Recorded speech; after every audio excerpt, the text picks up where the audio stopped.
the Constitution is clear. High crimes and misdemeanors. Well, what was a high crime? Oh, he talked to Vladimir Zelensky about, hey, I'm hearing about this. Let me get information about what's going on over there. The president never impounded funds. He never withheld anything from Ukraine.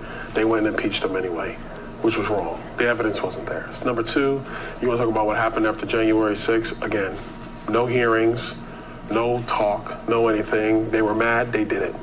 Purely emotional. It is what it is.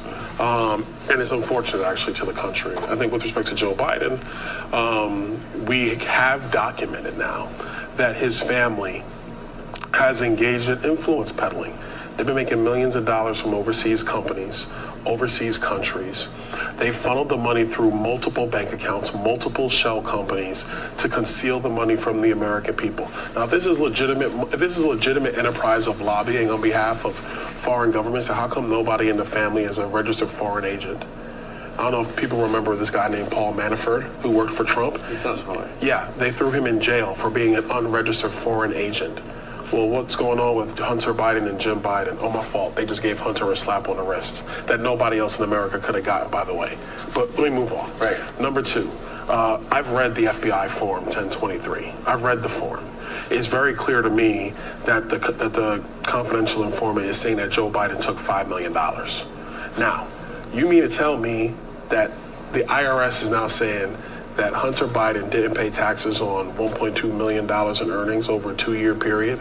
He didn't pay taxes on it. That's why he's pleading guilty to a misdemeanor. Where'd the money come from? This actually coincides with the same time period money's coming from Burisma through like 10 or 12 different accounts. This is a pay-for-play scandal. It is public corruption.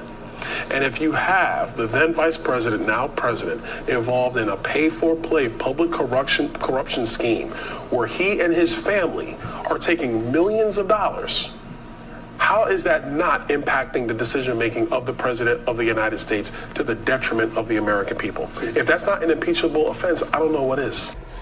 Like, I'll never deny that racism exists or has ever existed in our country. I'll never deny that. And was the country systemically racist 50 years ago, 100 years ago? Yeah, 100%. Is it today? No, it's not.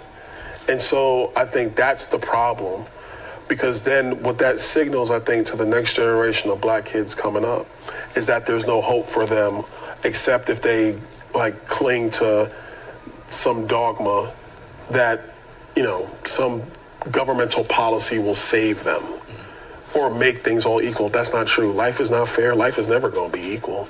The only thing you could do from generation to generation is, you know, frankly, build wealth, put your kids in the best position to be successful. So if your kids succeed and you build wealth, that passes on to the next generation. I think as a black community, that stuff's already starting to change. The formation of black families is starting to increase again for the first time since Lyndon Johnson's Great Society, which was terrible for black people, by the way. Black families are forming again at high rates and growing every single year. That's a positive thing. Black men, black women, black men are in the home again. Positive thing. Not universally, because it's not universal in under any demographic, but it's happening again. Black kids are getting educated. Positive thing.